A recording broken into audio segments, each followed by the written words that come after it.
Hello everyone, আসসালামু আলাইকুম। প্রথমে আমি পেঁয়াজ কুচি, কাঁচামরিচ কুচি আর রসুন কুচি কড়াইতে নিয়ে নেব। পরে শসা, বরবটি আর আলু ভালোভাবে কেটে ধুয়ে ভালো করে নেড়ে চেড়ে নেব।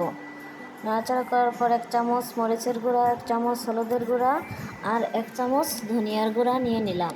পরে স্বাদ মতো লবণ দিয়ে দিব। স্বাদ মতো লবণ দেওয়ার পর আমি ভালোভাবে এটা কষিয়ে নেব। পরে ইলশা মাছ ভালো করে ধুয়ে নিয়ে আমি উপরে দিয়ে দিলাম। তারপর পরিমাণ মতো পানি দিয়ে এটাকে ভালোভাবে রান্না করে নিতে হবে। ভালোভাবে রান্না করার